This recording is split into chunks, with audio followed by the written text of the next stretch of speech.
নির্বাচনে বেশি প্রার্থী বিএনপি, ইসলামী আন্দোলন ও জামায়াতে ইসলামীর। ভোটের মাঠে পুরোদমে তারা প্রচারণা শুরু করেছেন। বিশ্লেষকরা বলছেন, পতিত শক্তি নিষ্ক্রিয় নয়, তাদের অর্থ ও পেশি শক্তি ঝুঁকিপূর্ণ করতে পারে নির্বাচনকে। আশাকিন প্রিন্সের রিপোর্ট। জাতীয় নির্বাচনের দ্বারপ্রান্তে দেশ, শুরু হয়েছে প্রচারণা। প্রতিশ্রুতি দিয়ে ভোটারদের কাছে যাচ্ছেন প্রার্থীরা। এবারের নির্বাচনে অংশ নিচ্ছে ৫১টি রাজনৈতিক দল। সবচেয়ে বেশি ২৮৮টি আসনের প্রার্থী দিয়েছে বিএনপি।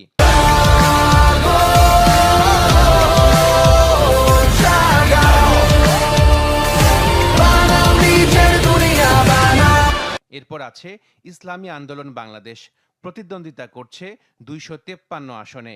জামায়াত ইসলামী ২২৪ আর এনসিপি লড়ছে ৩২টি আসনে, স্বতন্ত্র ২৪৯ জন।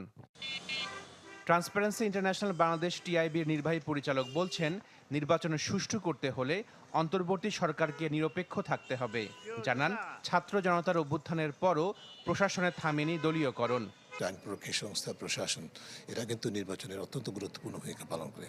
তো এদের ভিতরে কী ধরনের বাস্তব অর্থে নিরপেক্ষতা আছে আমরা যেটা জানি, মোটা দাগে বাংলাদেশের প্রশাসন, আমলাতন্ত্র এবং আইন প্রয়োগকারী সংস্থা, এই ধরনের প্রতিষ্ঠানগুলো দলীয়করণ হয়েছিল ৪ আগস্ট ৫ আগস্ট ২০০৪-এর পর সেই দলীয়করণ, একটা দলীয়করণ উৎখাত হয়েছে, কিন্তু সেটা কিন্তু পরিপূর্ণ উৎখাত যেরকম হয় নাই, আবার অন্য দলীয়করণের প্রভাবে প্রভাবান্বিত আমলাতন্ত্র এবং আইন প্রয়োগকারী সংস্থার মধ্যে বিস্তার করছে।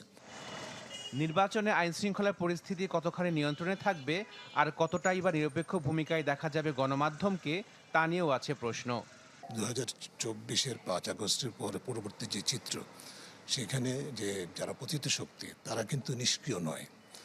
তারা কিন্তু তাদের পেশি এবং অর্থের কিন্তু ঘাটতি নেই, এবং সেটি তারা কিভাবে আমাদের গণতান্ত্রিক উত্তরণের পথটাকে ঝুঁকিপূর্ণ করবে, তার কিছু তৎপরতা আমরা দেখতে পাচ্ছি।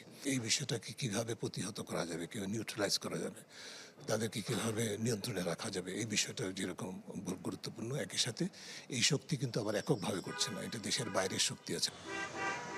১২ই ফেব্রুয়ারি ভোটগ্রহণ শুরুর ৪৮ ঘন্টা আগে প্রচারণা শেষ করতে হবে প্রার্থীদের। আশাকিন প্রিন্স, চ্যানেল 24, ঢাকা।